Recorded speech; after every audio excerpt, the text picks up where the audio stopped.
Welcome to the Terrible Podcast with your hosts from SteelersDepot.com, where you can find all your latest and greatest Steelers news. It's Dave Bryan and Alex Kozora, always lit, talking Steelers. And now, here's Dave and Alex.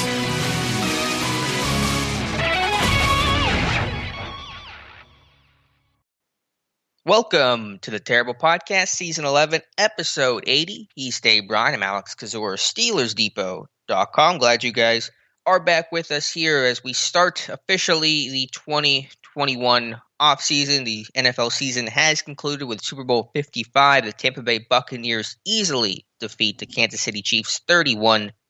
Tom Brady wins his 7th Super Bowl, his 5th MVP award. And yeah, that is the end of the season. It was kind of anticlimactic. We were just talking about how this game was not nearly as competitive as I think anyone thought. Yeah, and he's coming back for 2021 as well. I was really looking forward to the game because I thought it was going to be one of those last team that has the football kind of games. You know, I thought it would be close. I thought Tampa Bay would give them a game. I obviously predicted Tampa Bay to win the game. I expected the under in this one, and I got it. The math did not let me down. Hooray for the nerds in this one. People claiming that I'm a Tom Brady fan evidently this morning on Twitter. But the fact of the matter is, hey, I had some dead presidents that in my house that were cheering on the Buccaneers last night there. So and look, the pick was all about the math. And did I not make that pretty clear? Very clear. The other day. And hey, it's a great day to be alive if you're a fan of the adjusted net yards per passing attempt stat and the Alex Kozora takeaway stat. It is. Hit on both of those. Where were the Bucs in that adjusted net yards? Where did they rank? Obviously, but below the 6.1 number, I think is the big. Here's the things that I think that look, it hasn't been a secret for years now, really, and the stats were tracking all the way back to 2000, 20-year span there, obviously. But here are the truths that we know. You better have a positive differential for starters between your offensive adjusted net yards per passing attempt number and your defensive number. Second, you better have a defensive number starting around the middle of the year of under 6.2. All right, so that's another truth about the stat. From there, I mean that's it really. That's the stat. And from there, we kind of added into that something that's definitely been trending for how long did you go back in the initial look at the takeaway stat there? 20 years, I believe. 20 years, right? 20 years as well too. And I think kind of the magic number was what, 23, 24? Is that right?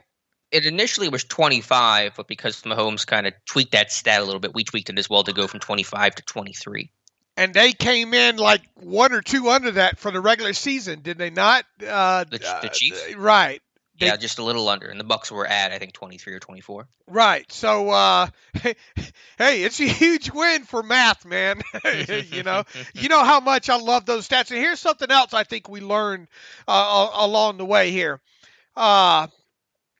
Boy, did you look at the completed air yard distances from last night? I just put up on the Twitter machine there. Boy, if you substitute Tom Brady's name for Benn Roethlisberger's name there, I'm not sure anybody would have noticed there. 2.27 seconds time to throw for Brady last night. From snap to throw, I should say, 2.27 seconds. 3.5 yards completed air yard distance for Tom Brady in Super Bowl LV. And he had an intended air yard distance of 6.3. Mahomes wasn't much better, but he did have a lot of time to throw. Is because he was running for his damn life. 3.47 seconds snap to throw time, only a 4.8 completed air yard distance, and an intended air yard distance of 7.9. Here's something I is kind of been an understood truth, but it's worth pointing out.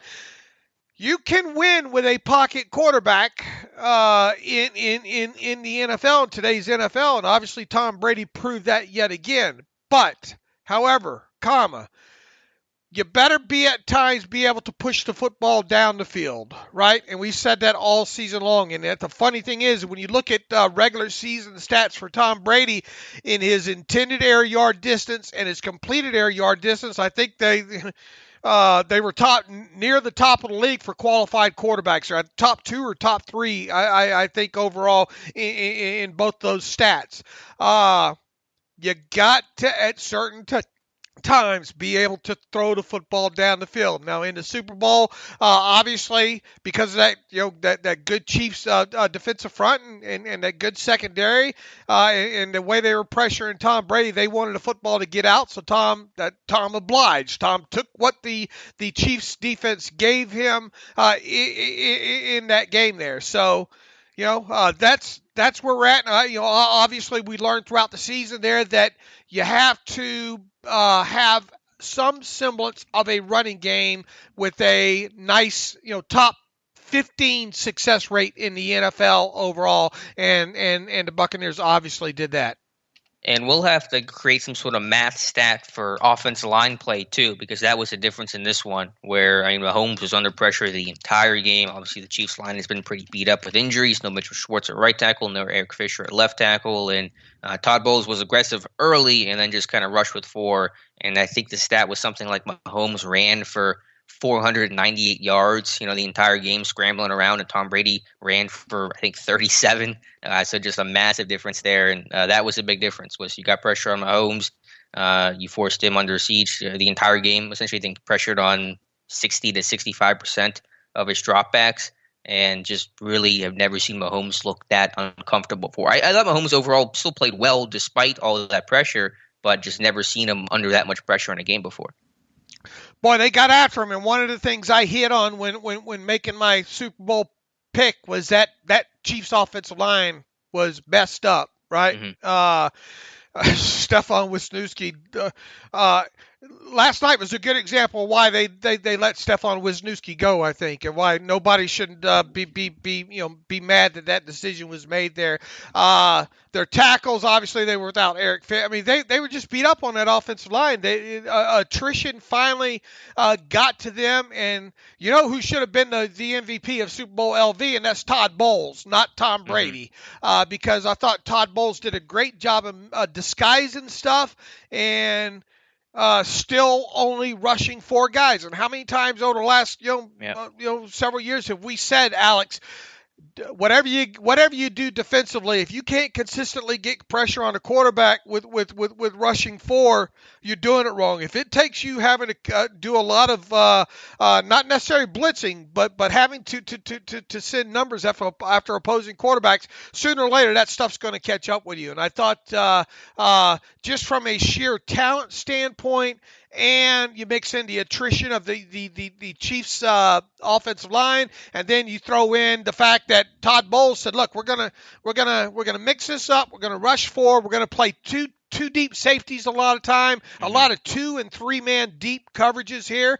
And a lot of zone at that, and we're going to make you march the football down the field and beat us. No chunks for you in this game, and it worked out perfectly for the Buccaneers. Who says defense can't win championships?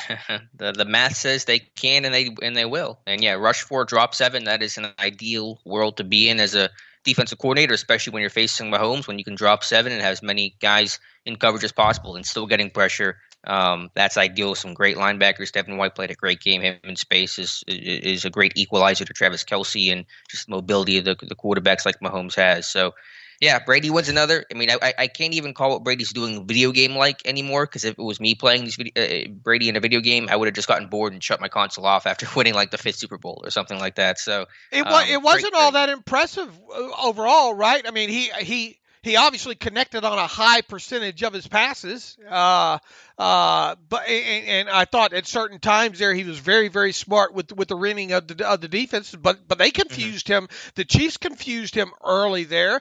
If not for a successful running game and taking advantage of i.e. turnovers, bad field position or whatnot. Now don't get me wrong. There was some great plays made by Tom Brady in this game overall, but this was not one that we're going to look back at and think of, oh, do you remember Tom Brady in Super Bowl LV? It was far, and quite honestly, it was almost a de facto, well, here's a Super Bowl MVP trophy, because the fact that you just didn't have that real clear-cut defensive player that had earned it.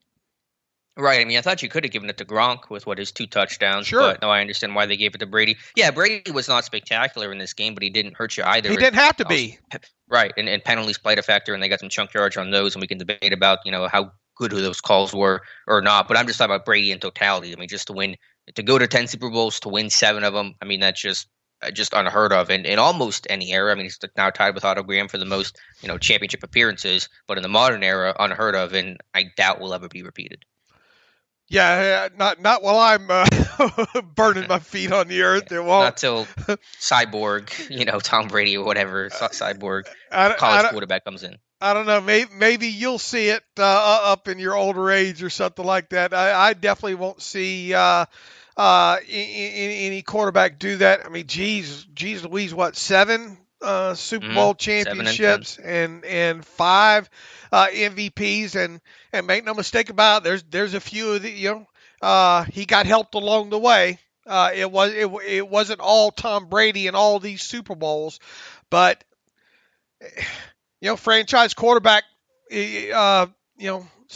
meaning or narrative or whatnot is still alive. If it just doesn't magically turn out this way, right? I mean, there's something to Tom Brady's play, and I think if you go back and you look once again at some of the stats, the amazing thing about it, Alex, is he comes into an organization, different system, different head coach, different personnel. I mean, obviously had some familiar faces there overall, and then no off season to work on this stuff because of the pandemic and all. And they did go through a sputtering stage offensively through a part of the season there. There was the notion about midway through the season that Tom Brady could no longer push the football down the field. He got over that hump there.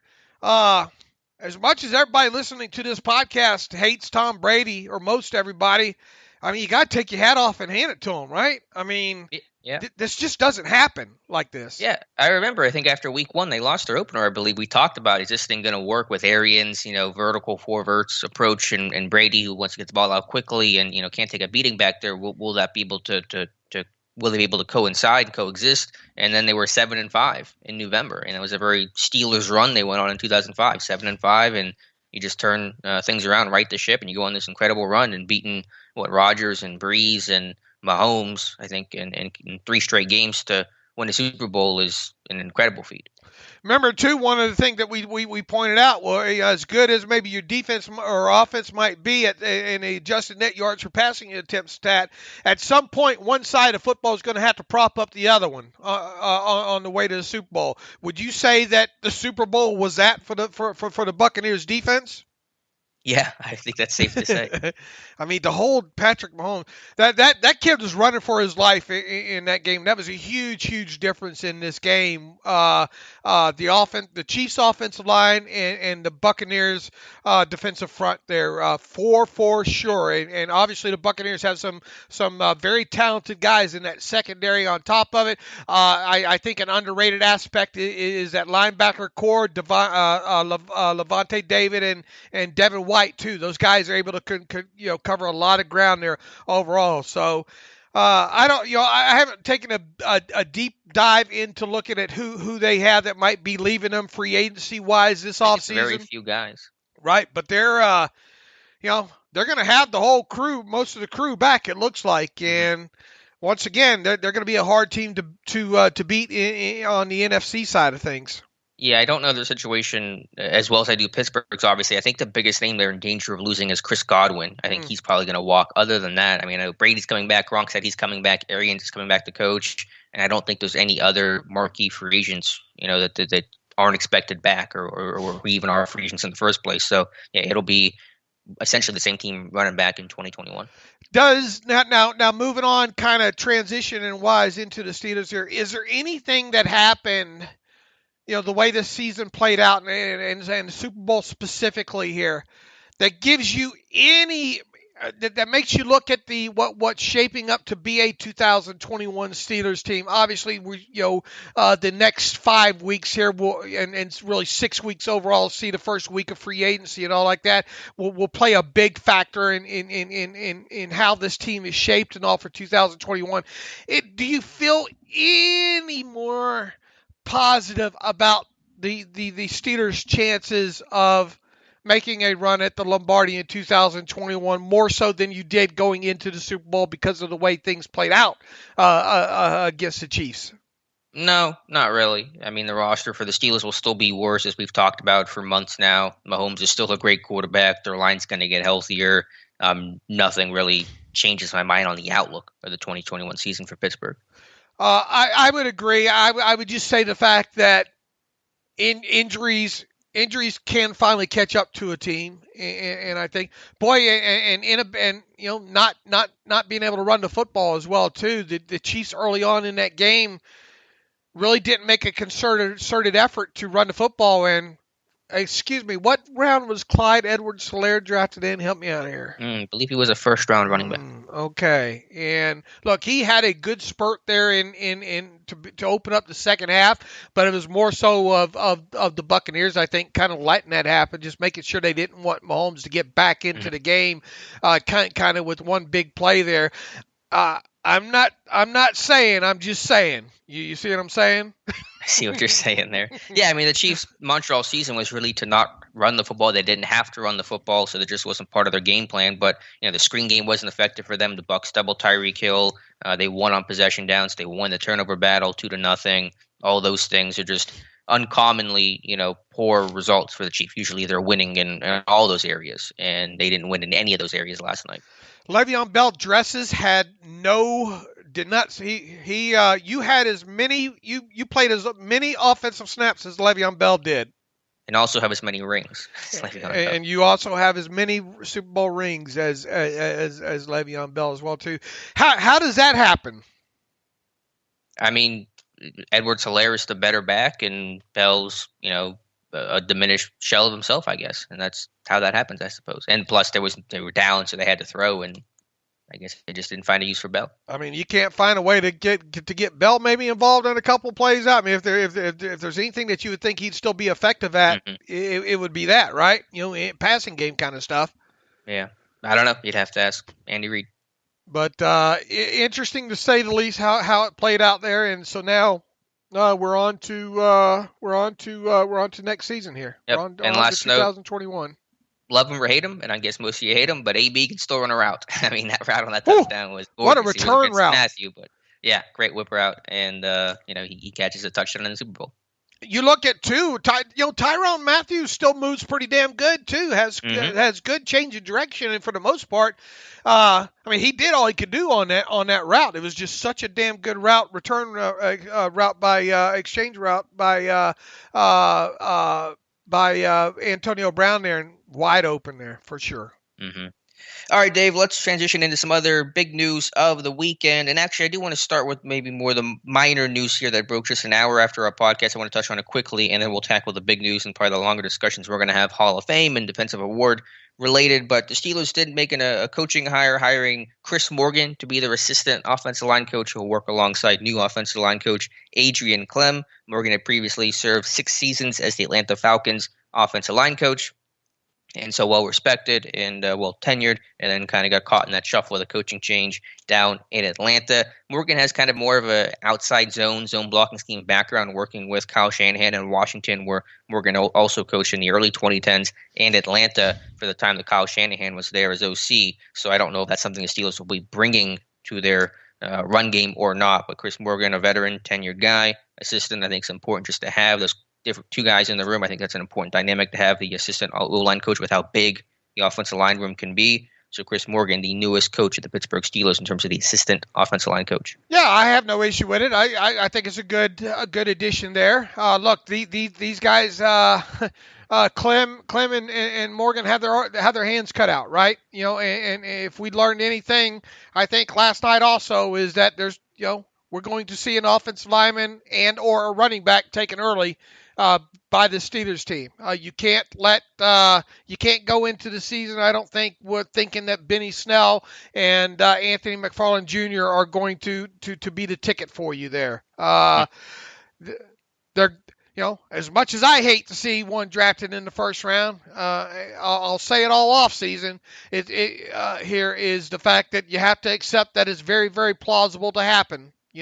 Especially if you have a guy like like you have coming out of Alabama there, you really have to fathom that as a possibility. Now, if he's not on the board, I don't know if you reach for a guy like NTN or who ends up being second. But I think that overall, at least on the surface, from what I can tell, and obviously I'll get a little bit more deeper into this as we get further into the offseason, the top of it's a deep top of the running back class this season overall here. In other words, I think you can find a nice one in the second and third round. And my hope is that eventually that's the way this thing goes with this team. Yeah, we'll see. What do you think about the idea? Does this hiring Morgan at all signal a more openness to a zone scheme, specifically an outside zone scheme? Or do you think they just wanted to get a veteran coach and his background and philosophy isn't going to matter quite as much? I would think that you adapt to the personnel, Mm-hmm. Now, granted, look, I mean, when's the last time we've seen heavy outside zone run with the Pittsburgh Steelers? Yeah, like never. And you definitely don't have the personnel. I mean, you've got Pouncey. But they're going to be bringing in personnel, so are they going to bring in personnel to suit that? Is Pouncey going to be part? Pouncey can still get on the hoof, but are you going to want him to do that? 15 times a game. You obviously got Kevin Dotson can get on the move. One of your tackles is either going to be Banner or Corafor, and it might even be open this season with both those guys being your tackles there. So what really has changed? Well, we'll see who they bring in. They could draft somebody. They could. I mean, that's what I'm saying is will the personnel they start bringing in reflect that change and potential change in philosophy? I'm not sure, but that's the question I'm posing. Well, I think we both agree they're going to get an offensive lineman at some point, probably within the first 3 rounds of this draft, and more than likely first 2 rounds of this draft. How quickly can that player get in and get? And who knows? We'll see what happens at David DeCastro's spot. Really, right? Once again, I don't see him being a casualty unless he wants to be a casualty. I just can't see it now. Obviously, DeCastro says, that's it, I'm done. Well, then obviously he's gone. Obviously, we don't expect Alejandro Villanueva back. So that's 1. We expect Banner to be back. That's 2. And then, you would think that they'd be open to drafting at least a tackle here. So, I mean, is one, and if we'll see what happens, obviously, with Marquise Pouncey. If he comes back, I mean, you should still look for a backup center in this draft. I think you have to, right? And more importantly, Pouncey's heir, because if Pouncey comes back, 2021 is his final season. Right. So, I mean, there's 2 offensive linemen we expect this team to draft at some point, regardless of what Pouncey decides there. Right. The question is how quickly can you implement a more heavier outside zone scheme in 2021? I'm not so sure.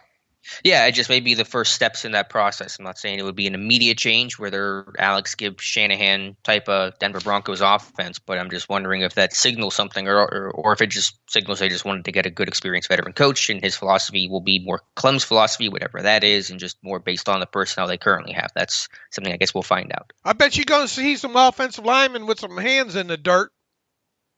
Yeah. Maybe they'll do some 3-point stances. I mean, no one did that last year except for Kevin Dotson. So we'll see. I don't know if that was the biggest thing though, because they did it. It's not the whole. Oh, look at that. That's the reason. But I think they're going to get them back to some more traditional blow them off the damn football.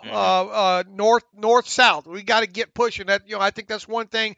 I don't know. I didn't obviously get a chance to watch a lot of the offensive line play last night, but boy, the Buccaneers sure seemed to be at certain points in the running game able to get some push there. A lot of stuff just blocking down.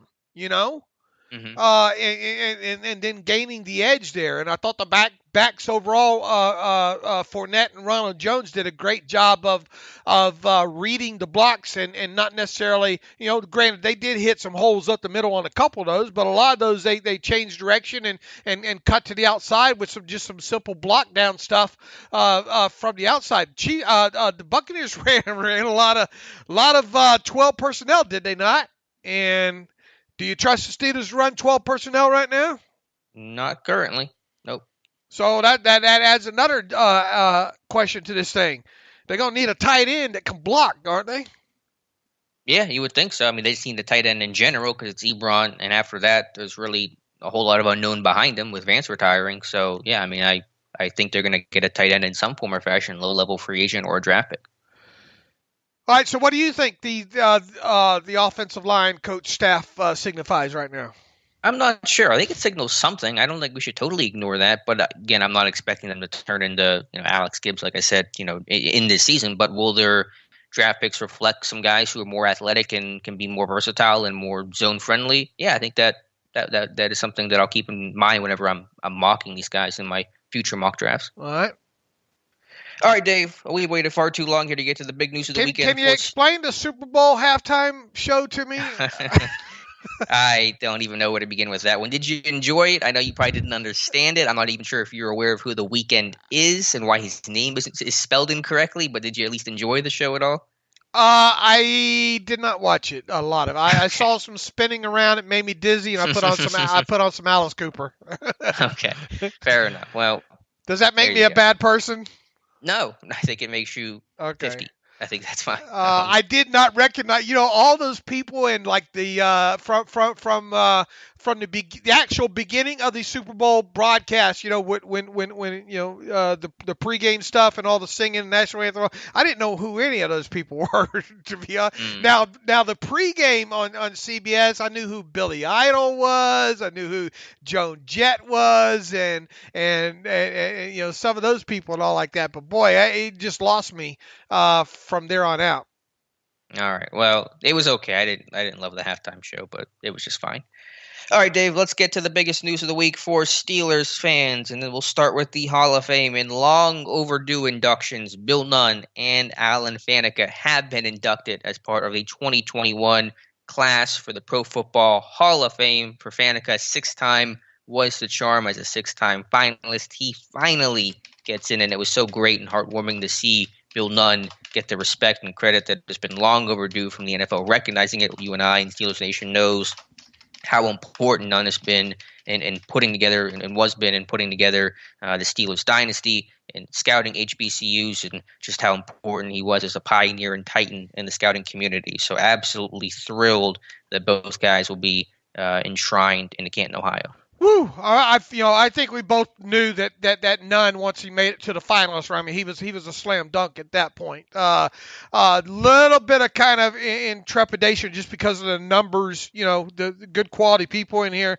in this class, wondering if Faneca would get in. They got it right. In fact, I think they, you look at the whole entire class. I think they got the whole entire class right. And I don't know how many times I've said that over the last, 5 or 6 years or whatnot. Our buddy Peter King, however, what's this guy's deal, man? I don't know. Peter King sucks. Yeah. Well, explain the context first. He obviously put Faneca, I think, in the cut to 10. He says Manning was easy, Woodson slightly less so. How is Woodson slightly less so? Johnson, a very strong candidate, easily the best of the 3 receivers in the finalist class. After that, for me, it was Lynch, Boselli and Matthews in some order. As for Alan Faneca, he absolutely deserves induction, and I'm glad he got in. But for my 4, 5, and 6, Lynch for me was 4. He was the boss of the back end for one of the great defenses of our time. Warren Sapp, blah, blah, blah, blah, blah. How do you put Boselli? How do you put? Look, Boselli. I'm not, and none of this is a negative towards Boselli. Okay, I think Boselli is a fine was a fine player. I think his time's coming. But once again, look at the All Pros and look at the list of players with the All Pros with 6 or more. And of that long list, I think Faneca was the only one that was not in. And just look at his style. I just don't see how you can, with a straight face, say or think something like that. Look, but you got to get rid of this log jam. The log jam's got to go in order, and already Faneca's put out of sequence in the log jam, in my opinion. He should have went ahead of Kevin Mawai. He should have went ahead of Steve Hutchinson. I still have no problems with those guys getting in. I have problems with the process and the order that these guys were put in, and to think that Peter King can't differentiate in why Faneca was the more deserving of the 2 offensive linemen to get in. Man, and once again, I grew up, Alex, reading Sports Illustrated. Obviously knowing who Peter King was, very esteemed. He was more esteemed in my eyes up until about the time, not long after I started blogging. Man, this guy to me comes off as a very now contrarian for the sake to be contrarian. And those type of people just to go the other direction, yeah, I don't have much respect for those people. Mm-hmm. And he did vote for Peyton Manning as a lock, and just after not voting for Troy last season because he wanted to give that vote to someone else. So we could talk about that for another hour, I'm sure. But really hypocritical, right? I mean, very hypocritical, extremely so, I would say. But bottom line is Faneca gets in, and it was just great to see the celebration. It was great they had the film crew there because Faneca found out, I guess, 2 weeks ago, whenever David Baker gave him the knock on his door. Just a great moment there. Had to kind of keep that secret under wraps, which they did a great job of, and just an emotional moment for Faneca, for his family, to see the outpouring of support from teammates. And it was a great video compilation that was presented to Faneca during his interview with Steelers.com's Missy Matthews, which was awesome, hearing from guys like Brett Kiesel and Marvell Smith and Willie Parker and Big Ben. Just a really special moment, and hopefully, if they can do it safely, have an actual presentation and ceremony here in July or August. Hopefully that happens, and if it does, it'll be fantastic. Absolutely. Keep your fingers crossed, Alex. What an amazing time. Look, it's sad that things have worked out the way, obviously they have worked out with the pandemic and all like that. But man, if you're a Steelers fan now and you get a chance and you're healthy and all, and the pandemic doesn't interrupt and all, got to get yourself to Canton for this one, right? Because, boy, just look at it. Cower, Troy Polamalu, Donnie Shell, Alan Faneca, Bill Nunn, just a great time to be alive. I think if you're a Steelers fan and can get to this set of, I don't know how they're going to do it. I guess it's going to be maybe a set of inductions. I don't know. Hopefully they give everybody the proper time to speak and all those things like that. But look, the 2 important ones got in. I guess kind of the biggest surprise, but I mean I still don't have an issue with it. I think you got all of them right, didn't you? Didn't you have Lynch? No, I went with the wrong Buccaneers DB. I almost went Lynch, but I went Rondé Barber. Okay. I couldn't remember. I know. I think I had Clay Matthews. I think as my extra one. So I think we both had 4 of the 5 right. Right. Yep. And then obviously Bill Nunn. I think we both agreed Nunn was going to get. I don't think we even addressed the coaches, but Tom Flores is more than deserving, and Drew Pearson. Look, I mean, the guy was a beast for the Cowboys back in the day there. So once again, I think top to bottom they got this right, Alex. I think they did. No thanks to Peter King. Exactly. As you said, it's rare that happens in our eyes, but I think that they definitely got it right. Next year's class is wide open. I don't know if there's a slam dunk guy for next year. Maybe DeMarcus Ware. That's probably about it. And as you wrote yesterday for Steelers Depot, the next Steeler who gets inducted may not be until Big Ben gets his call to the Hall. Well, I couldn't wait to write this too. For the sheer fact that I think I'm right. Your favorite topic to write about? What? Milk, what? Look, I think, and I think that you think that I think that you think that I'm right here. Oh my God.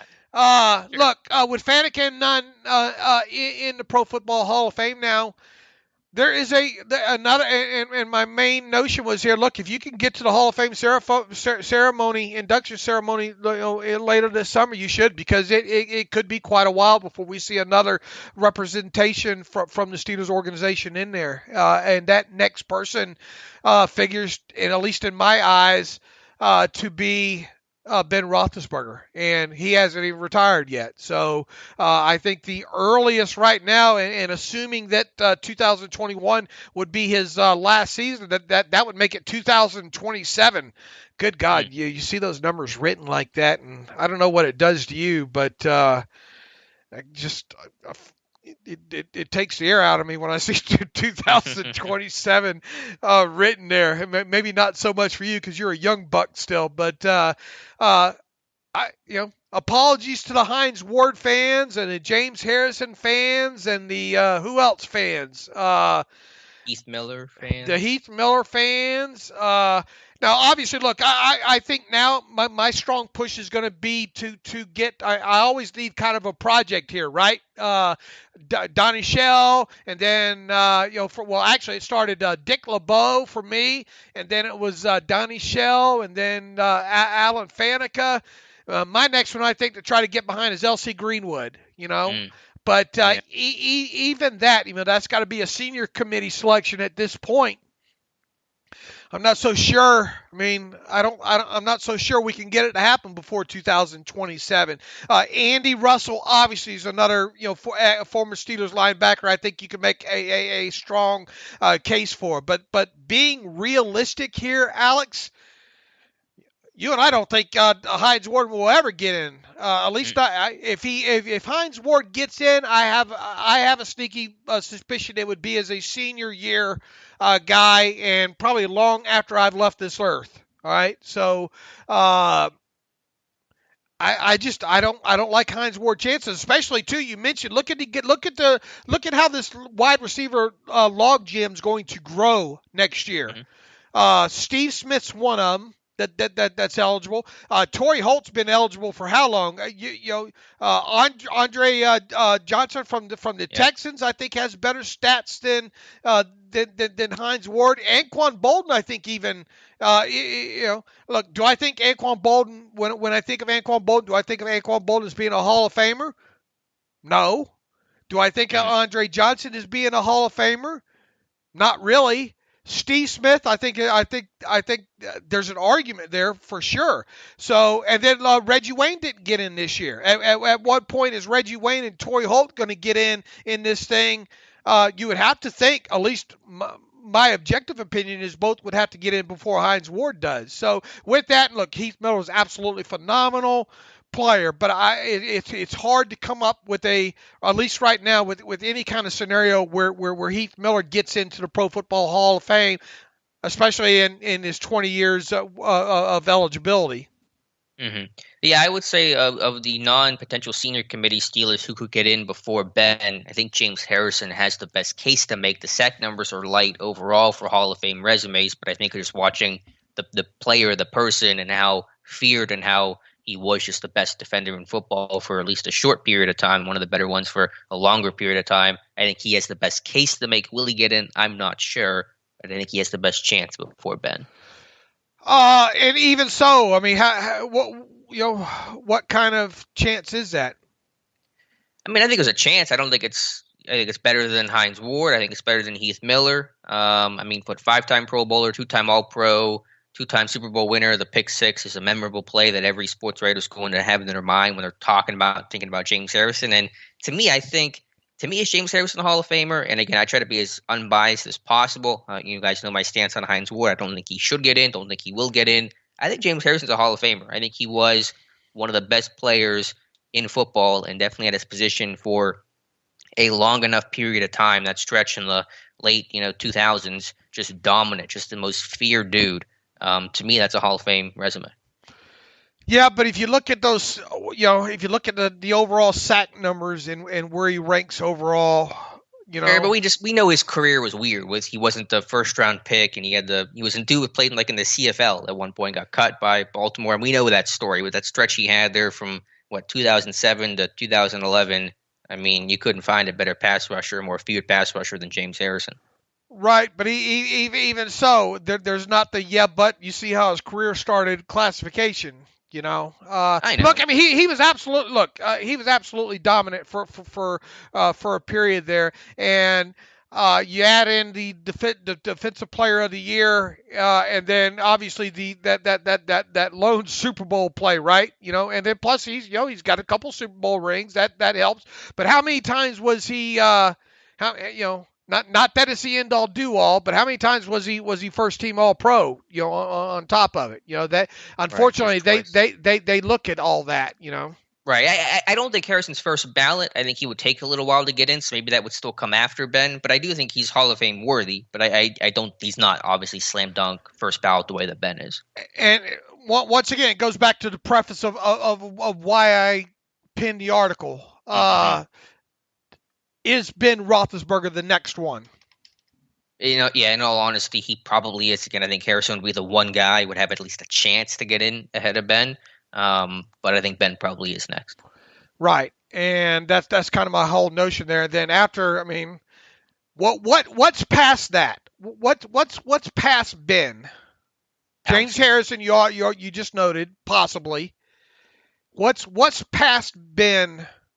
Assuming Ben gets in 2027, 2028, logically, what awaits after that? Pouncey, because they're both gonna. If Pouncey doesn't retire now, he'll retire next year, and he'll be eligible. The same year Ben would be in that scenario, and I think he has a chance to get in first ballot. I mean, just on that resume alone, I mean, how many Pro Bowls, how many All Pro teams? Again, offensive lineman, it is tough. We know it just happened with Faneca. And interior guys, I mean, if it took Faneca that long to get in, if it took how long technically did Mawai have to wait? I'm not sure how long he had to wait. He wasn't first ballot though, right? I don't think so. No, I don't believe so. I have to look. No, he couldn't have been, right? He'd been out of the game longer than that, right? 2009 was his final year, so yeah, he was not not first ballot. Several years for him. So, but I mean, if Pouncey, I think though has the best resume, and then AB, however you want to classify that. I mean, I think he still gets in despite all the AB-ness at the end of his career. Yeah, that's going to be interesting. Now that he's got a Super Bowl ring, and look, it wasn't a huge performance by him. What do you have? 5 catches, 20-something yards overall. Right. But he did have the touchdown there on a beautiful route and all. But interesting. He would have to be one of those best, because look, he ruled the wide receiver position for 4 or 5 years in a row, right? So now he's obviously not going to have the longevity aspect, and he's going to have always the character aspect, the TO quality to him, I guess. But at some point, he's gonna be on this list of guys, and just another one that gets thrown into that log jam there too. It's going to take him a while to sort out this log jam, I think, at wide receiver, because you always got more names coming on to it, Right. Yeah, exactly. So that's like Julian Edelman. Technically, when you think of Julian Edelman, do you think Hall of Famer? Not even for a second. All right. So if you don't think of him, then who else? Who else Steeler related must we not think about? Julian Edelman had a fine run there, right? Mm-hmm. Sure. I mean, he was a big weapon in that Patriots offense, but he's not Hall of Fame material. Okay, so why would one make Hines Ward more of? Is it because of Super Bowl MVP? Is it the blocking? Mm-hmm. Yeah, I think it's those things. I think it's just a unique mentality, personality, the MVP. I mean, blocking. Julian Edelman was the MVP of a Super Bowl, a 3-time Super Bowl champion.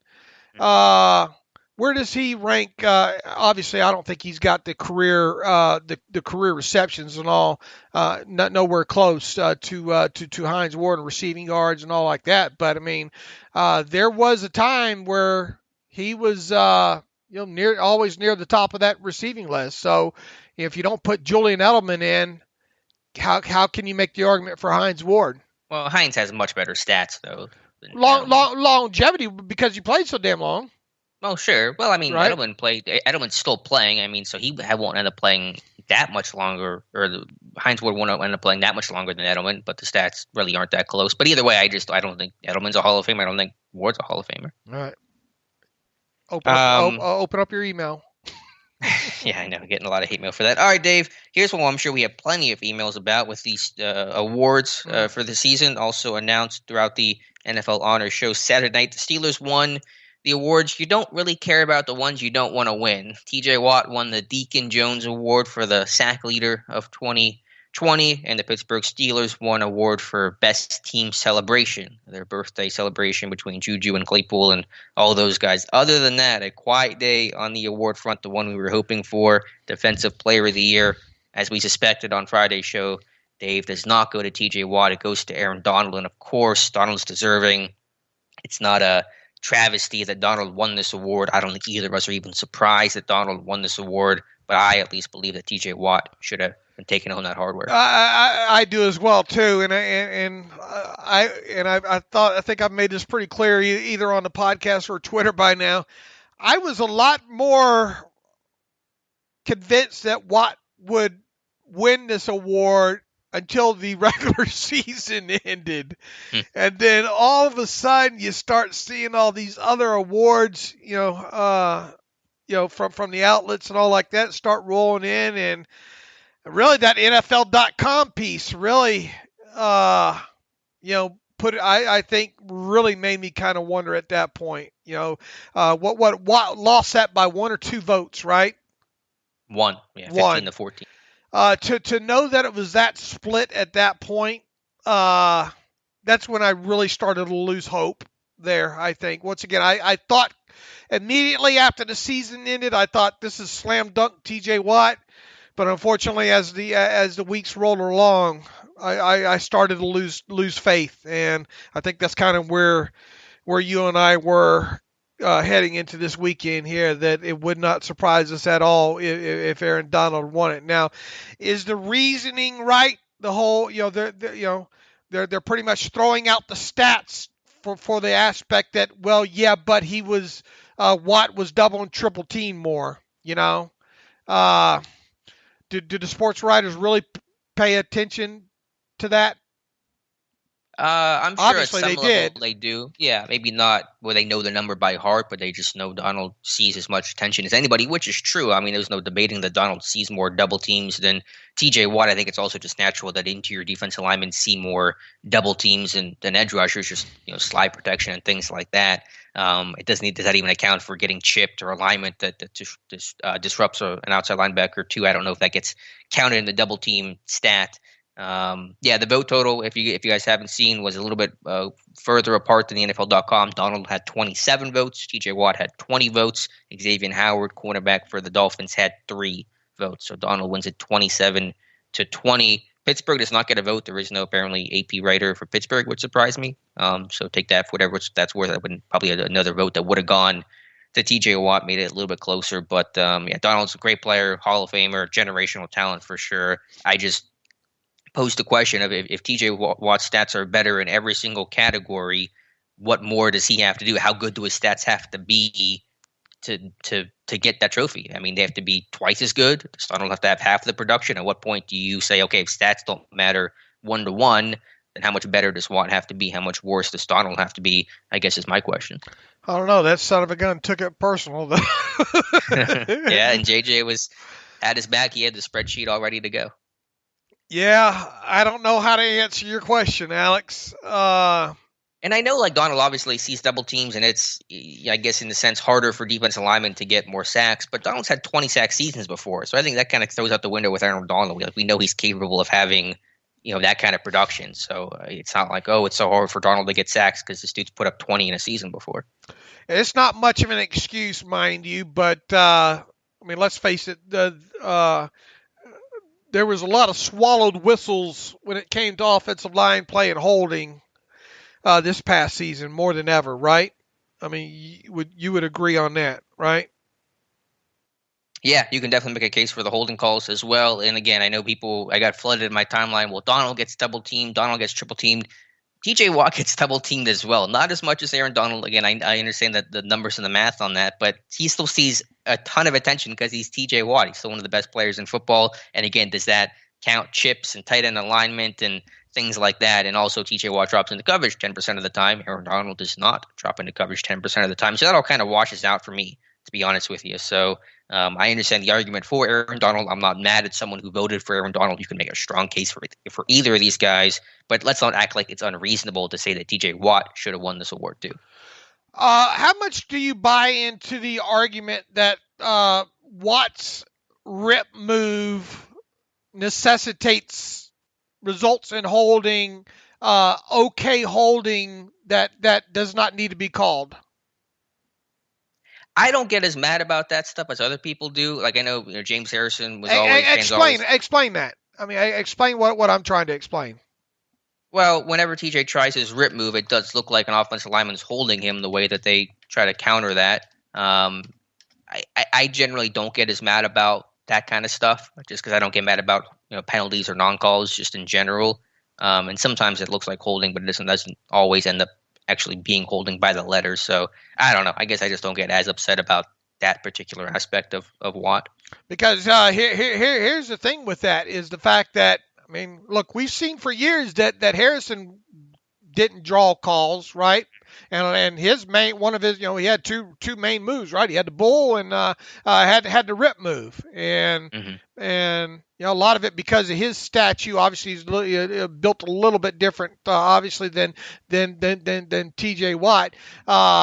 His short stature, it was easy for tackles to get him hooked around the neck, I just don't know how much I buy that as an excuse for Watt not getting some of these calls, especially against the Colts. That one against the Colts, man. Golly. Okay. I mean, yeah, there were times where obviously you could, they just didn't call holding this year in general. So there were certainly times where Watt was held and it just simply was not called. But again, Watt had better numbers in tackles for loss, sacks, quarterback hits, I believe pressures as well. I mean, every single category. And if you want to say, well, it doesn't matter because Donald's a defensive tackle, then I guess just no outside linebacker, pass rusher, or edge rusher can ever win the award, because how much better do their stats have to be to, I guess, win the award if the stats alone don't matter? Makes you wonder what it will take for TJ Watt to ever win the award. It goes back to what you just asked, and I don't have a great answer to that right now. Yeah, I mean, he led the league in forced fumbles last year, didn't win it. Led the league in sacks this year, didn't win it. I guess he has to lead the league in both, and maybe then he'll win it. If the Steelers, and it shouldn't play into it, but if the Steelers would have beat Cleveland and at least advanced to the AFC Championship game, and Watt plays a bigger role, somewhat of a role in that, does that results bias people to go his way? Do you think? Honestly, I don't think it does. I think Donald just has that name value and that lore about him, rightfully earned. I mean, there's no question about it, but I just don't think it changes things too much. Okay. Unless Watt had some sort of massive playoff game where he had like a 3-sack, game-winning forced fumble performance, maybe then. But unless it was something like that, I don't think it changes the voting, especially because 27-20 is close, but it's not that close. I don't know if it's swaying 7 voters. Okay, fair enough. Well, I guess you wouldn't need all. I don't know if you need all 7, but you get the point. So that was disappointing. And then Ben got 1 vote for comeback player of the year, and so Washington fans cried about how Alex Smith didn't win unanimous. I mean, I would have given the vote to Alex Smith, but who cares if it's unanimous or not, Yeah, I think Matthew Marksy wrote that up for the site, and I think he stepped on a few toes and all. Like, look, I mean, I understand how maybe 1 out of 50 could potentially. At first, it didn't set too well with me, but thinking about it, I can understand how 1 out of 50 could potentially view what Roethlisberger did as as a big deal. Now, what Alex Smith did trumps it. Especially if you watch that. What was it? The Outside the Lines or E60, whatever it was. E60 or whatever it was on it. My God, I mean, you have to have a hell of a damn stomach to make it through that show. On him, I mean, it's incredible what Alex Smith did. But even so, I guess I can fathom one person casting their vote. Maybe that person didn't watch the E60 or whatever, right? I mean, I suppose I can fathom that. And then for other awards, it was Aaron Rodgers was MVP, Derrick Henry Offensive Player of the Year, Kevin Stefanski Head Coach of the Year. I'm missing any other notable notes from the award ceremony? Yeah, I did. I gotta admit, I was busy writing and following along with other things. I didn't closely watch the show. All right, fair enough. So TJ Watt snubbed again, and hopefully he can win it next year. I guess he'll be as motivated as ever to get the award. He will be. All right, Dave, I want to circle back to some offensive line talk. We got our first public interview from Adrian Clem, and a great find by you, Dave, to pull up this interview. Adrian Clem was speaking with Jeff Reinbold, I think another West Coast guy, so I guess that's the connection there, just over the weekend, and talked about just, his approach to the job. They talked about some history and Clem's, upbringing and playing the NFL, things like that. But I thought most importantly from a Steelers fan perspective, I thought it was just a really good interview overall. I thought Clem presented himself really, really well. And then B, in terms of the substance of what he said, he talked about how this offensive line needs to get back to being physical. He said they weren't as physical as they need to be these last couple of seasons. These guys have gotten older. I can pull up the exact quote here to give you the full and complete context, basically saying this offensive line needs to be more physical, and an obvious point to make, but a very accurate point to make. Right, and that's music to the ears. Now, don't tell me about the labor pains. Show me the baby. Mm-hmm. And yet, let me get the quote here. It says, quote, offensive lines are always going to be physical, and we need to get back to that. Those guys got a little bit older. It's been a little more difficult to be as physical as it had been in the past. But like I said, as it's changing and the guard occurs, hopefully I can be the one to lead our group to be that again. So he recognizes the problem, which I think everybody recognizes the problem, how poor they were in, short yardage, goal to go, 3rd, 4th, and 1 moments last year. And says it's just older guys. And that's obviously talking about Marquise Pouncey and David DeCastro and Alejandro Villanueva, that those guys are getting older, and the physicality and the strength maybe just isn't quite there as it was when those guys were in their mid to late 20s. All right, so pencil or put in pen an offensive lineman being drafted this year, at least 1, possibly 2, and physical at that. Check. Yep, absolutely check. All right, they also talked about Pouncey and Filer too, right? Yeah, Clem just also made it, just kind of confirming that Pouncey's still deliberating whether or not he wants to retire. He says, quote, Pounce is deciding right now if he's going to retire or not. So still waiting on word for that. And I don't know if Clem accidentally let it slip or if that's just his thought or projection, but he did make it seem like Matt Filer has a good chance to return to Pittsburgh. He says, quote, but he'll be coming back. Hopefully he'll be coming back. He's a free agent, but he's from here, talking about Matt Filer. And I'm just hoping that'll help us out in terms of retaining him. Filer, a PA native, went to Bloomsburg out towards the eastern portion of PA. So obviously Filer, no guarantee, is not re-signed officially yet, but Adrian Clem seems pretty optimistic he'll come back. Man, I just don't understand how you make that happen, Alex. I mean, look, Filer obviously is not going to break the bank over a $10 million number, I wouldn't think. He had an opportunity to, I think, this season had he played, obviously better and stayed healthy and all. But I mean, what is he? Is he Ramon Foster? What, $3.5–4 million range, or where is his value right now? Obviously, if you could get him at $3.5 million in a multi-year deal, first year cap hit wouldn't be all like that on that, but where does he? If you pay him that, even if you pay him just $3.5 million a year with Filer, he's starting somewhere. Sure. Well, yeah. The first thing is, if you sign him, where do you play him? And to me, that answer is easy. He's your right tackle. Is that fair?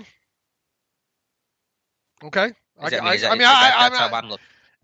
Okay, I mean, I'm just saying he's gonna start, right? Sure, right, and he's gonna start at right tackle. Is that you? Are you not a fan of that idea? I you have to do it if you're re-signing. Is my point, and I don't think that's fair to do. I think Zach Banner deserves every possibility if re-signed to be your right tackle. Well, I can't not sign Matt Fowler to be my starting right tackle and hope that Banner can do it. Like, I want Banner re-signed, but I can't just assume that he's going to start because he's coming off a torn ACL and has started very few games in his career at offensive tackle. Okay, but my point is if you re-sign Fowler for that money, it's not even a battle. He's going to start.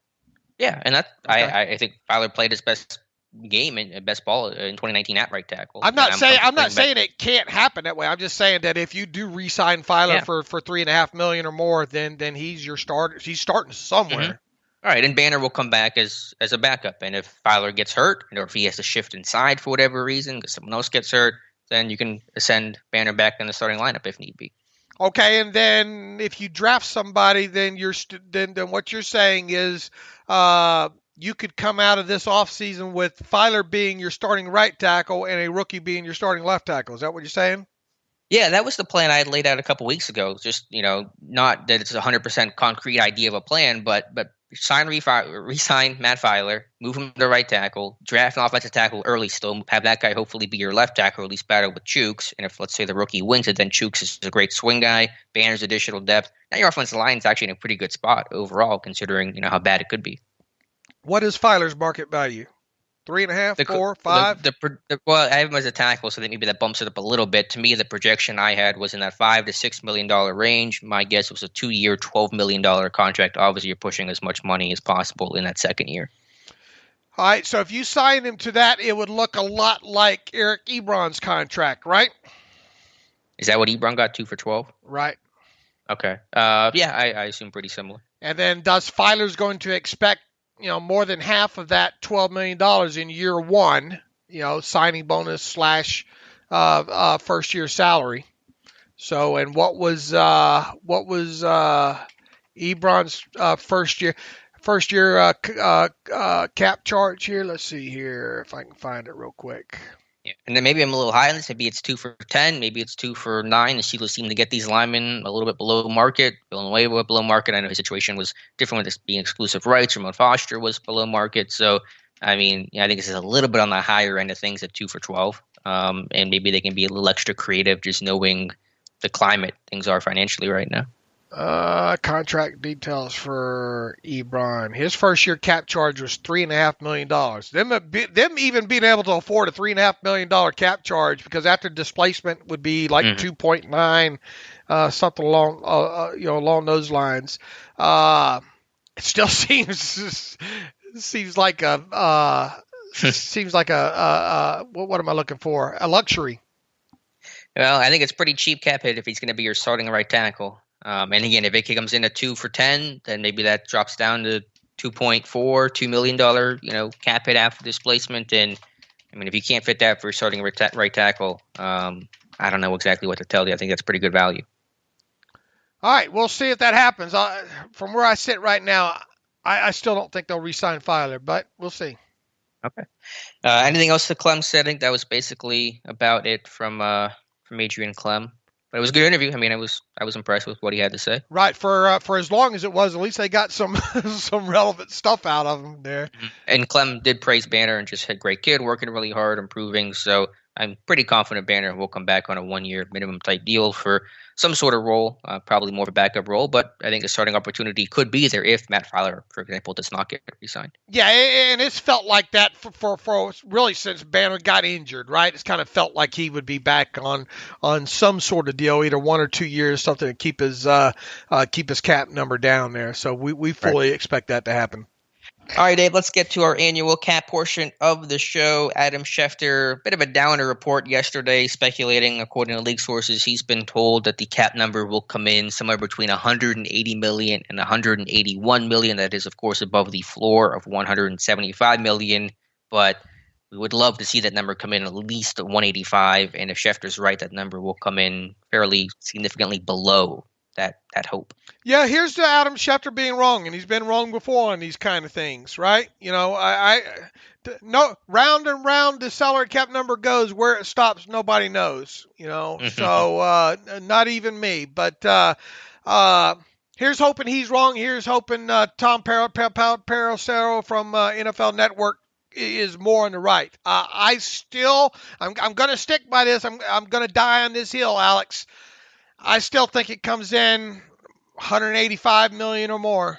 I really do. I think the NFL, I think there's a lot of posturing going on behind the scenes right there. I think there's going to be some sort of give and take and some sort of negotiation here with this cap number, the closer that we get to this date and all like that. And once again, we'll see. Here's what I think it's safe to say that we do know right now, and I think you would agree with me. The cap number is not going to come in at 175 million. Would you agree with that? Agreed. And I think we'll probably would be in agreement that the cap number will at least be 180 million or more. Would you agree? Yeah, I think so. All right. So that's what number should I be using as at least my new floor? 180 million? Is that safe? Yeah, I think 180 is safe. All right. So if that's the case, then the Steelers are technically right around $26 million over a 180 million number. So I feel pretty confident that at least we can start making for the next 5 weeks projections at least on a 180 million number and not 175 million. And if the Steelers make all the moves that you've outlined, at least the basic ones with Hayward, Tuitt, Ben, and Pouncey, how much under the cap would they be if we have that 180 as our new working number? Well, I mean, go ahead and let's work off of that'd be 26 million over roughly right now. We get a 11 and 14. Basically, you could do Ben, Tuitt, Hayward, and be right about at the number, right? Because that's okay, 14, 3, and 11 something is, 25, 20, 26 right. million. But then add Pouncey to that. How much under are they? About 5 million or so. About 5 million under. Okay. Add 180 million. Right. Okay.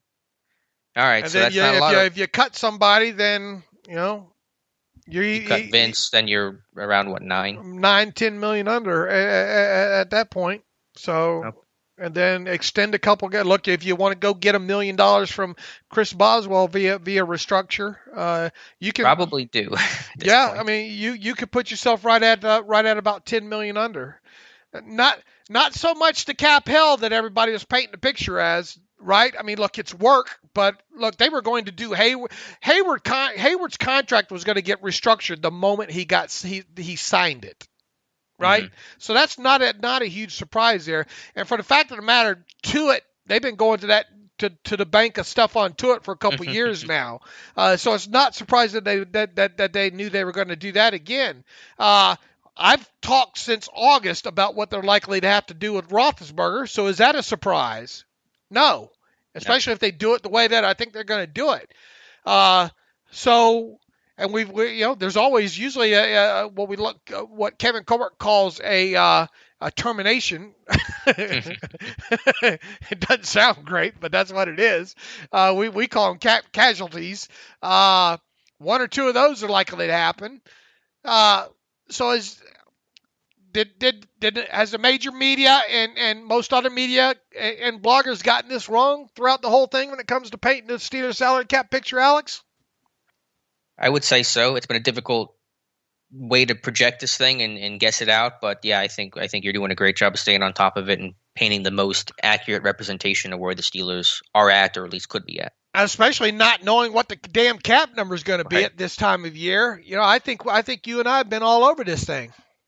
Yeah, so we'll keep you posted. Again, probably having some sort of update for you on every single podcast. Every 4 days.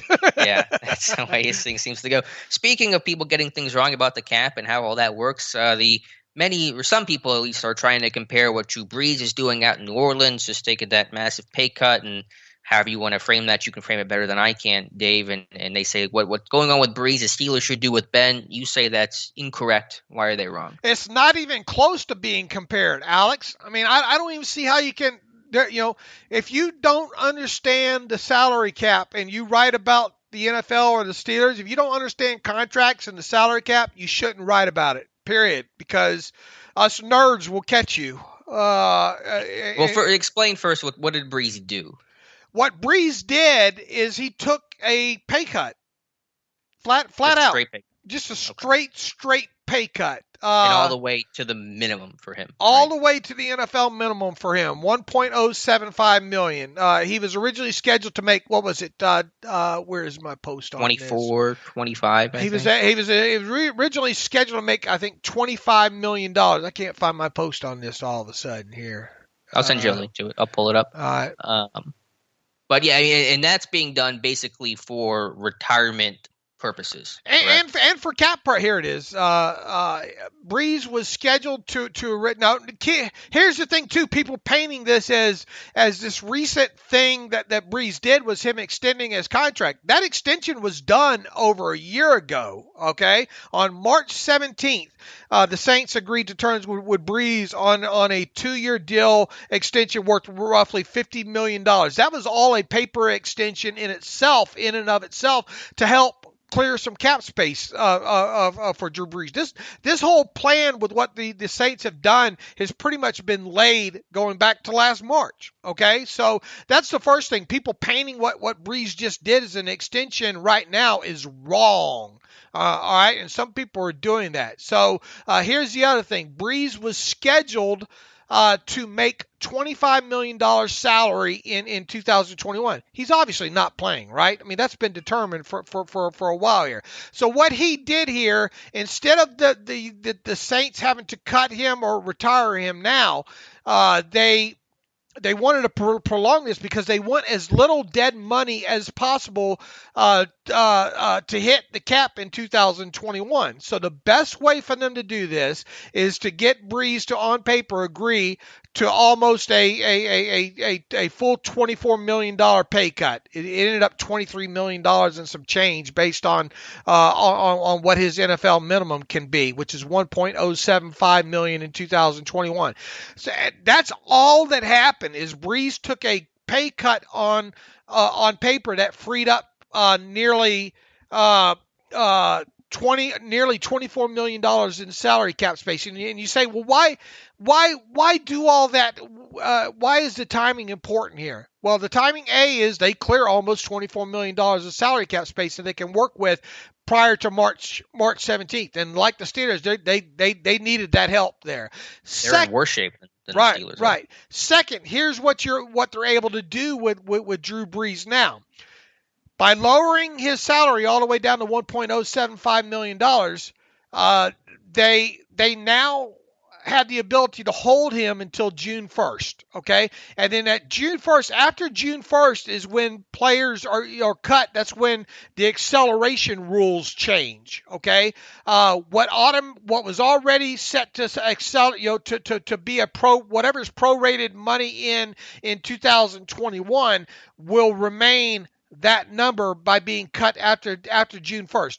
The changes is what's left, the $11.5 million in proration in 2022 and 2023 only accelerate to 2022 and not 2021. So what they're able to do is they prevent $11.5 million in dead money from accelerating into 2021 by waiting with Breeze until June 1st to either cut him or put him on the reserve retired list. So that's it. That's what happened. A pay cut with Drew Brees that clears nearly $24 million, and then in doing that, they buy themselves time to get to June 1st to prevent another $11.5 million from accelerating in dead money.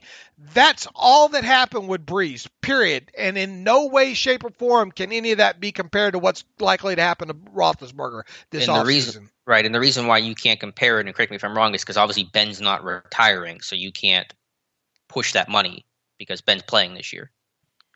I'm sorry? Right. Well, just let me ask the question. Okay, so explain, why does that not compare to Benn's situation? Because Benn's not retiring, right? Well, yeah, for starters, here's the thing: if Ben was to come out right now and retire, you know what the best? There's really, he has no extra years on his contract, so it's not like you're going to prevent any escalation. You know, like Breeze, because Breeze is under contract through 2023. Okay. So, I mean, the difference is, too, yeah, if Ben retires or is cut, well, then you save the $19 million that you're going to pay him this year. That's it. Mm-hmm. All right. So you save $19 million in cap room by either cutting Ben or him retiring.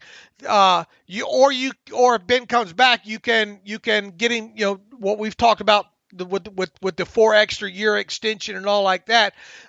You can sign to that, no new money, and you can save over $14 million in cap space by doing something like that. Okay.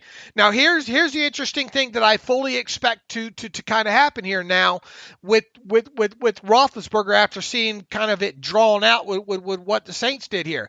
We talk about these voidable years and all that we expect Roethlisberger to have.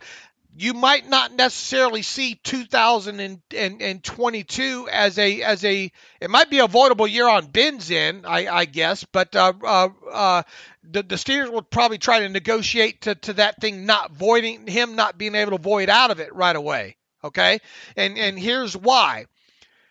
You will see some sort of salary obviously put into 2022 column for Ben, assuming he does some sort of an extension, with the understanding that likely he's not going to play in 2022. But a year from now, we could see this be put in Roethlisberger be in the same situation with Breeze. In other words, Roethlisberger has decided that 2021's it. He's not going to play in 2022, and then you might on paper see something where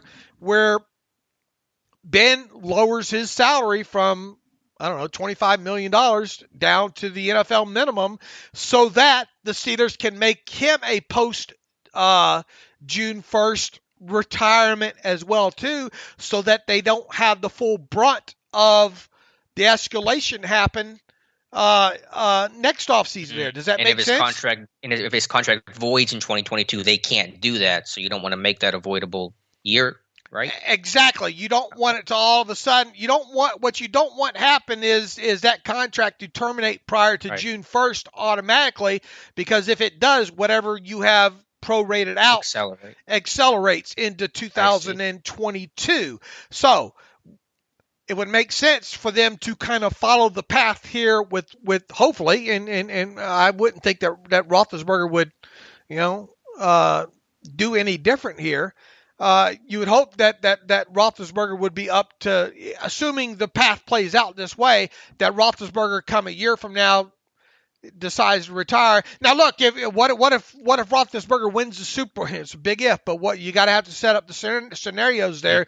Mm-hmm. What if Roethlisberger, something happens and Roethlisberger plays lights out and he thinks he can play one more year? Right. Then that's another benefit of not putting in that voidable year. Could you make that voidable year just kick in June 2nd? Is that possible or no? I'm sure you can. You can. Where the Steelers have to make some sort of a roster decision by June 2nd, or something along those lines there, or in fact, I don't think obviously you'd want to build in some sort of a roster bonus due in. Which would even the playing field for Roethlisberger. Why would you want to put a roster bonus in there for him in next March? Because then you'd have to make the decision once again for the Steelers to cut him, and then everything accelerates again. So that's part of probably the negotiations that are going to go on with Roethlisberger here. Is not only what are we going to do with your $19 million that we owe you this year. How are we going to set this thing up for an exit, potential exit in 2022? So just for a quick summary of the situation and why they're different, Breeze is doing this because he's retiring. You can't ask Ben to take a pay cut to the minimum because Ben has every intention of playing. Breeze is only doing this because he has. I mean, you could, yeah, but obviously, you're not going to do that because, and the only reason why Breeze is doing this is because he's retiring, so he doesn't care what his salary is. He's not seeing that money, so who cares? So that's why Breeze is doing this, and that's why you can't tell or ask Ben or expect Ben to do the same, because Ben plans on playing in 2021, and he's not going to play for $1 million, regardless of what he may say about I don't care what my pay is. Right. And, I believe this was all laid out for Breeze last March. This was obviously part of the plan. I don't think you magically get to this point with him and say, oh, by the way, thanks for not void. You see what I'm saying? All this appears to have been in the plan since Breeze signed that 2-year extension last year. Okay. And now, look, you can obviously go to Roethlisberger and say, Ben, you're scheduled to make $19 million this year. The only way we can let you come back is if you play for $1.075 million this year. That's it. And what's he likely to tell you? Politely. Goodbye. Yeah. Or no. Why does Ben do you feel that Ben owes it to the Steelers to take any less than $19 million this year? I don't think any player ever owes it to their team to take less than what they contractually agreed to at some prior point. Okay, all right. So let me rephrase that. Should Ben play for less than $19 million this year? Again, I would never tell a player that he needs to take or should take less. It just depends on whether or not, are they going to keep you at that number? So the short answer is no, though. I'm not advocating for Ben to take a pay cut. I think there's other ways to attack this problem than a pay cut. I am with you. And plus, again, as I said before, you're probably going to create more cap space by doing this voidable year extension rather than just a pay cut of $4 to $5 million for Ben. So you're going to save more money and clear more space by doing the extension than the pay cut, unless you're asking Ben to more than halve his salary. Right. Does it matter how much Ben's made during his career? People are using that as an argument. Well, Ben's made over blah, blah, blah, 200 whatever million his career. He should help the team out and play for the minimum. How's that for an argument? I think it's easy for us to say. I think to talk about another man's money? Yeah, and football is just a whole different world, and I wouldn't ask for any player to play for the minimum like that. I understand the argument because the money we're talking about is so massive, but football is just a different world in that regard. All right, so be careful what you read out there. There's a lot of misinformation about Drew Brees related to Ben Roethlisberger. All right, Dave. Any other topics you want to talk about for today's show, or do you want to get to some reader emails? Did we miss anything? That's my question. I can check. I think we got the Morgan hire. We got Clem. The Faneca news, the Watt news. Josh Carney has a mock draft up on the website today. His first one. He went cornerback in the first round, J.C. Horn. Ooh. So give that one a look and let me know what you guys think about that. I think it's about everything, Dave. All right, what'd you think about the commercials? They were okay. I don't know if I had a favorite. I like the Cheetos one with Shaggy. That one made me laugh. Yeah, they were all right. I like the one with Tracy Morgan. That was good. that was, and I thought the Jason Alexander one with the tied with the Jason Alexander hoodie was cute as well too. Tell us about this article that you wrote this morning. Steelers' mission to find their next franchise quarterback begins now. And I don't know why you chose Mac Jones. There's some you got some sort of bias already working with you. Chose Mac Jones for the photo on it. That thing's already got, I think, 70 comments on it. Tell us about it. Tease it. I just chose Mac Jones because I'm gonna have a Kyle Trask scouting report coming up in a couple of days. So I just chose Jones because I'm gonna have a profile and photo for Kyle Trask. I don't know if Jones is that guy or not, but the point I made was, the Steelers, and they made this point on, I think, Friday's show, was at the time to start being aggressive about finding the next franchise quarterback to Ben has to start now, because you have to assume that Ben's entering his final season, and you better start creating a plan in place to find whoever his heir is. Maybe. And so whether that's Mac Jones, Kyle Trask, Trey Lance, I don't know. Maybe it's none of those guys, but you have to treat all of those guys, any guys in the future, like they could be that guy and scout them as such. And if you find, in your scouting that any of those guys you think is a potential franchise quarterback, then you have to be really aggressive about taking them, whether that's maybe making a move up or taking them if they fall at number 24. So I just want to differentiate and change my stance because I've always been in the camp of, build around Ben, win with Ben, don't sacrifice the present for the future with a quarterback. Now I think that mindset shifts because you have to assume that Benn's entering his last year, and you have to start creating a new plan for what the next era of the Pittsburgh Steelers will look like. So again, I'm not saying that's Mac Jones. I'm not saying that's Kyle Trask or Trey Lance. It may be one or two or none of those guys, but you have to start treating these guys like they may be the guy. And if they are the guy, then you have to find a way to get them. Goes back to what we said. You got to go put yourself at least in the process like they did a couple years ago. During the Dobbs and Rudolph, because Ben was leaving it Ben was kind of making it known that, there was a possibility that he might retire or might not come back. Right, but even more so. My stance is either take a quarterback early or don't take one at all. And if you have a quarterback you really like there at 24, I think you take him even over an offensive tackle or a running back or any other position, because if you don't have a quarterback, you're not going to win. And that's the approach I'm taking. And again, that does not mean the Steelers have to take a quarterback this year, but you better treat these quarterbacks like they could be the next big thing. And if you have an opportunity to get that guy, you got to be aggressive and take him. All right, and once again, I'm on record saying, even though I don't think that they will, you got to leave yourself open to the possibility of it actually happening, I think, this year. So there we go. We'll obviously be talking more about that topic as the offseason goes on, right?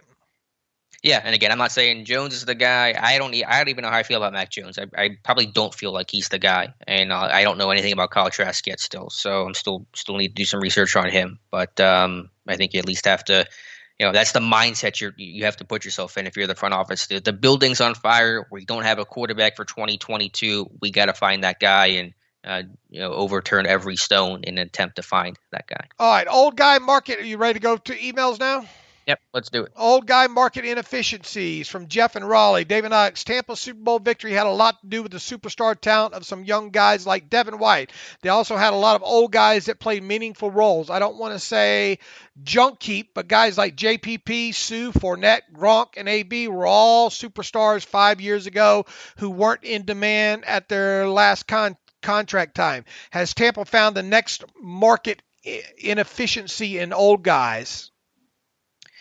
I know every time it's the Super Bowl winner, we try to replicate that blueprint, and things seem to change every single season. I just think the commonality around this is franchise quarterback and Tom Brady. Obviously, they're not getting here without Tom Brady, so find yourself Tom Brady. If you can do that, then you're in a pretty good spot, but I think that's a hard game plan for most teams to follow. I mean, better than average pass defense, right? That's a must.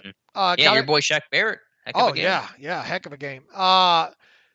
All the things that we pointed to earlier in the show, look, it's okay to have old franchise quarterback, but you better be able to throw the football down the field, and you better have a running game attached to him, and that quarterback better be smart.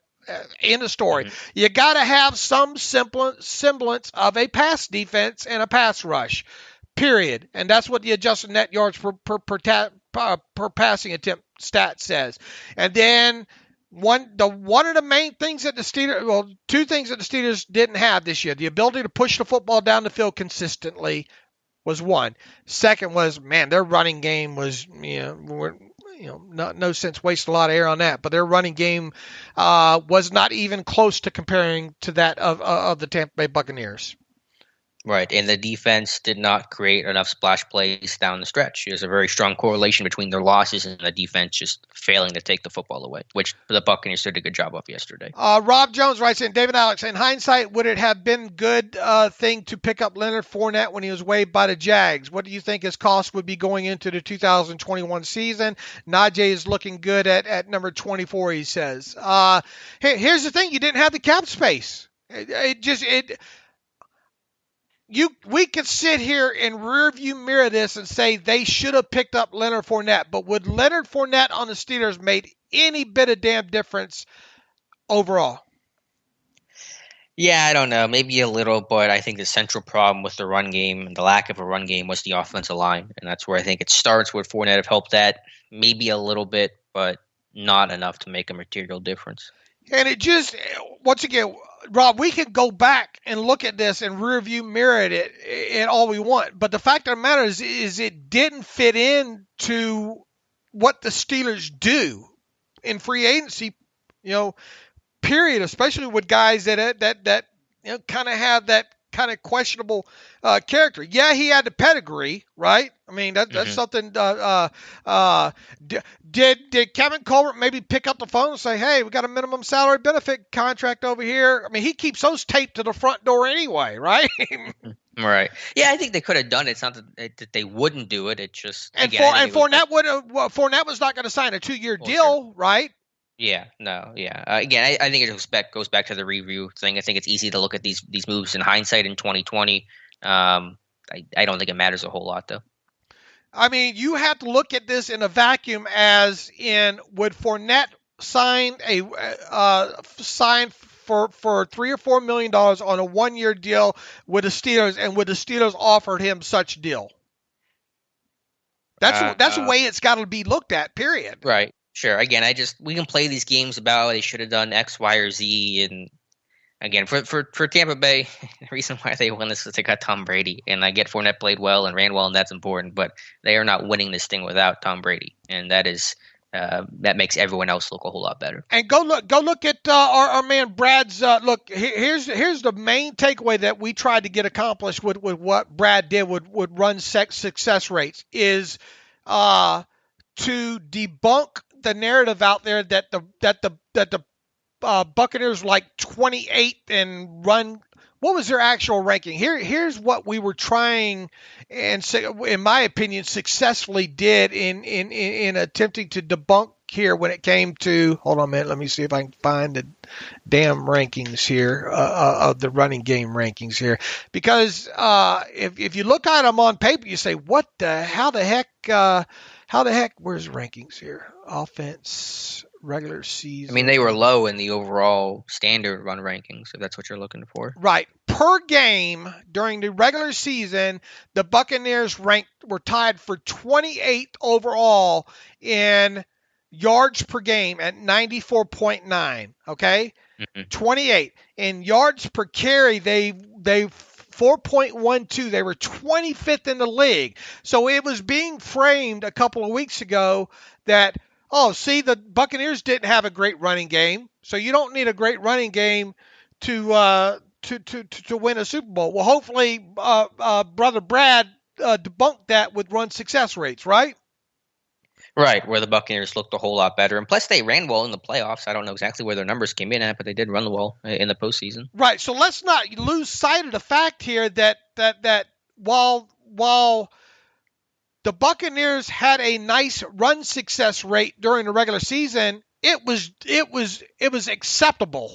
It wasn't lights out, right? Mm-hmm. Right, but you combine that with their great defense and Tom Brady, it's more than enough to make it work. There you go. Yeah, so let's not boil this thing down to Leonard Fournette, okay? Because it was did Leonard Fournette obviously help their run success rates? Him and Ronald Jones, absolutely did. But even so, that was just one part of the equation there that helped the Buccaneers do what they did this season.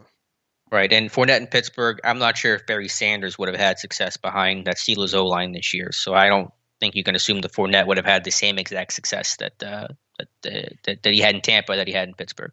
Didn't Fournette go untouched on that touchdown of his in the Super Bowl too? I mean, how much you read into that? That was another push for that's stealing anytime you can get a run for 20 yards or more and it ends in a touchdown. So there you go. JJ writes in, hey guys, JJ from Lexington. First of all, I enjoy Salary Cap Podcast, but I might be in the minority with that. Yeah, a lot of people don't like that math, I guess. Also, congrats to Alex on his first house. All right. Question time. We need to get this T-shirt idea going. My idea from a few months back. Dave and Alex, a fungible podcast full of minutia. I like that. I would like to ask that you put a player on your list of player profiles if he isn't already on it. Landon Young, the left tackle from University of Kentucky. I've known this kid since he was in 7th grade. State champion wrestler and high character guy. Former 5-star lineman who chose to stay home instead of leaving for bigger programs. Has had injuries, and I've seen projected as early mid-day 3 pick. Thanks, guys, for all you do.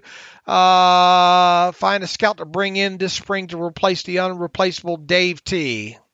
Yeah, Dave T was pretty. We're going to miss Dave T for sure. We'll see what we can get as far as guests maybe this offseason goes.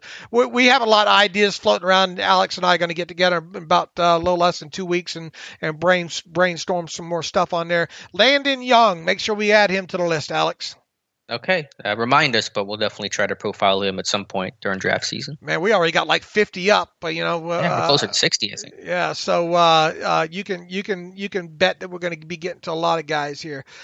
Peter Fox right in. Tom Brady is 71-18 in December, which is crazy. Closed the season on an 8-game winning streak. What do you think leads to that much consistent late season success? For 20 years, I would have just pointed to Bill, but now I don't know. I'd love to hear your thoughts on that. Also, what the Steelers may be able to learn from that and apply to themselves after some late season sputter. I think we covered a lot of that, Peter, really early in the show, some takeaways on that. Love the show, guys. Always sad to get this part of the year when it's back to 2 podcasts a week. Look, Tom Brady's IQ goes a long way in this thing, I think, for starters. Mm-hmm. Yeah, it's probably his best trait. His ability. I think that one thing that needs to be stated is Tom Brady pushed the football down the field. Go back and look. I have them up on my Twitter feed from a couple of days ago, going all the way back to 2016, and looking at Tom Brady's intended air yards versus completed air yards. How much do you put into that, Alex? I mean, I know you're not big into that. Hell, you're not big into any of my stats, but no, I like him. I just how much do you put into his ability to push the football down the field more? Not only that, but his ability to connect down the field more. Well, I think you can look at the stats, but just intrinsically, the value of that, of big plays, of whether that's a PI or complete a pass or, run after, things like that. So I think just, as an offense to be complete and to be balanced, you need to hit the deep ball. You need to create some big plays so you're not forced to go, 12-play drives at 5 yards a pop every single time. So I think the numbers are important, and I take value in that. But just even without seeing the numbers, you just know how important that is for an offense. Absolutely. Mike Adesso writes in, hi, guys. Happy officially off season. Same to you, Mike. Another Tom Brady Super Bowl, and now AB with one. Guess karma isn't a thing. That's the first thing my wife said. She shook her head when I told her Antonio Brown, Super Bowl champion. Anyways, I realize it's only February 7th, but what are your current top 5 in drafts at skill positions? What are your? Oh man, I'm not even ready to hit that. Top 5 wide receiver, running back, and tight end. Just your top at the. Mike, Mike, I understand people want to just dive deep first in this. Really, we do, but we would just be doing listeners and readers a disservice to talk about players we haven't fully scouted. Yeah, and for a top 5 at any one position, let alone multiple of them, I couldn't give you a good answer right now. I mean, we could throw out the names off lists that we read, and normally, look, that's the way we start. We go by certain lists and we start looking at tape. But I mean, if we don't have any ounce of passion or knowledge outside of highlights on these guys, I don't feel we're doing anybody any favors here, to be honest with you. I can tell you, okay, Najee Harris is number 1 running back from what I can tell. Pitts from Florida. I'll be hard pressed to find a better tight end in this class. Wide receiver. I don't even know if I'm ready to talk about the top one in that. Yeah, I mean, Jamar Chase, Devonta Smith, somebody else you could put in there. Yeah. And really, I mean, if I give you a rankings, they would probably just change at some point. And I don't want to just give you information that I know is probably going to change at some point throughout this draft process. And I know people expect us to kind of do that, but our number one thing that we owe to fans is to talk about the Steelers from the start of the season to the end of the season, and that includes all the way through the Super Bowl. And then, I mean, yeah, we have got into draft mode the last couple of weeks, but I mean, Alex is further along ahead in draft prep than I am. I'm catching up, but I mean, I've got to get all this salary cap and free agency stuff and all that. You know, there's only so many hours for in a day for me to dedicate to this stuff. So we apologize, but I mean, that's the way it is. Yeah, and we'll continue to talk about it now that the season's over. I mean, we're really, we've already transitioned into draft mode, but we're really like full bore in the draft mode. So there'll be plenty of time for us to have all those discussions in the next, coming weeks and months. Derek Smith writes in, Dwayne Haskins, could the Steelers be a better fit? I recently took a shallow dive into some All-22 on Dwayne Haskins, similar to a takeaway Alex had. I noticed he seemed to struggle with read progression. Beyond that, many times he didn't seem to attempt to read progression, instead locking in on receiver from snap delivery. It makes me wonder, does he lack the quarterback mental processing required at the NFL level, or does he lack confidence in execution, instead going with what he thinks to be the safe route or safe throw? Also, it seemed to me many of his interceptions came on forwards or deep routes when he clearly missed open receivers underneath. Blah, blah, blah. Was the OC stressing he pushed the football down the field, or were these solely his mistakes? It may be a little of both, but that's key context we just don't know. All this leaves me with at least the idea he may fare better in short to intermediate spread system, and since the Steelers, at least in 2020, have shown the inclination to scheme this way, maybe this could work, even as ceiling is that of a competent backup. What say you, Derek? It's easy to put on the Steelers are a better fit hat and run with that as to reasoning why Dwayne Haskins might be in line for more success than he had in Washington. I get it. But from what the tape shows on Dwayne Haskins, to me, the only positive takeaway in my eyes is the kid can flick the football pretty damn good. Mm-hmm. That's it. I mean, and even going back to his college tape there, to me, that's the pedigree aspect are the only two things to hang the hat on with Haskins. That's it. End of equation right there. Alex, I mean, try to paint something other than that. I'm not saying that he can't become something. I'm just saying if you want to be objective and look at his tape to date, the only positive things you can put on it, in my opinion, is the fact that he can flick a football. He's got size and he's got pedigree. That's it. I think you're right, Dave. Now you can argue that, being in Pittsburgh where there's just less pressure in general because you're just a number 3 guy, where, Washington, you were the guy, the first round pick, will help. And maybe that will, maybe just the realization that, okay, my career is not going well. Washington just dumped me. This could be the end of the road for me. Maybe that causes him to make some life changes, study more, have better practice habits and work ethic and things like that. Who knows? So, I mean, those things could be in Haskins' favor. He certainly could improve, and we'll see what happens. But to that point, how much will we really get to see of Dwayne Haskins? Probably very little, depending on what happens this offseason and in the preseason and things like that. So it's hard to even know how much of an opportunity he'll get to improve on some of those things that obviously he needs to work on. Yeah, I can see it now. As people are going to come back and say, should this kid do something? They're going to say, there you go, Dave and Alex were down on this kid. We're not saying that. We're just saying that objectively, there's no reason outside of the arm or the size and the pedigree, no legitimate reason to get hugely excited about this kid becoming the franchise quarterback for the next 6 or 7 years or longer, or any time. I just want to meet the guy who's up on Dwayne Haskins. Like, things are going great right now. No, things have been terrible for me. You couldn't have a worse start than that. And it'd be all his fault, and you can explain different reasons. The situation, 2019 Washington situation was kind of crazy.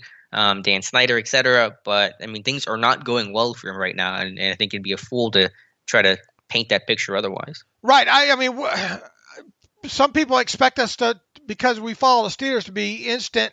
If there was something there to get excited about, we're trying to tell you what to get excited about. Yeah, right? We're not mad at the signing. I mean, there's no risk in it. I mean, it's fine. I'm not angry at the team for exploring it, but I just don't know what they're going to get out of it. And look, it's a huge undertaking here, and the fact that he remained unsigned that long and cleared waivers on the contract that he had that came complete with a fifth-year option.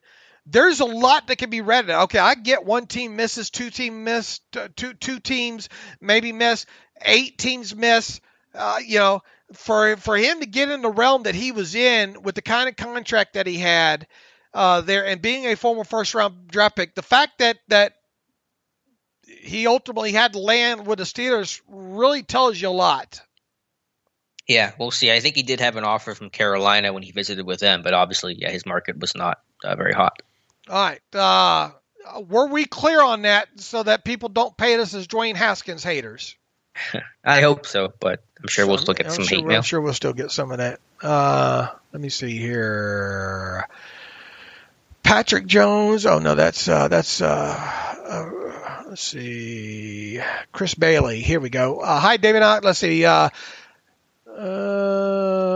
Where's the fifth one? You said email back to say whether you had adequately answered my question about drafting cheap quarterbacks. The short answer is yes, but the long answer is that I was shouting at my podcast machine when I was hearing you two inadvertently answer my question immediately before you read the question out. Mm-hmm. This is Chris from East Sussex. I'm happy to hear that Bill Nunn and Alan Faneca were voted to Pro Football Hall of Fame by disappointed TJ Watt, blah, blah, blah.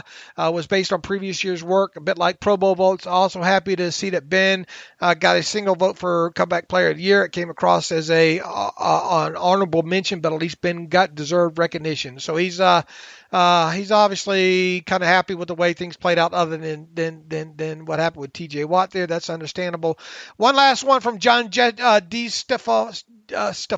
Hey, Dave, just checking in on you. How's your furniture? Nunn and Faneca, check. TJ, no dice. It reminds me of the mid-'90s when they ripped off Greg Lloyd for Defensive Player of the Year. At least it was Rod Woodson who won it, even though anybody watching those teams and games knew Lloyd was the most disruptive force play in, play out. Oh, well, let's toast to Mr. Nunn and half of what's left of Alan Faneca. Boy, Alan Faneca doesn't even look like the same person, does he? Mm-hmm. Lost a lot of weight. But look, the overall takeaway from the weekend should obviously be a positive one from a Steelers fan's perspective, right, Alex?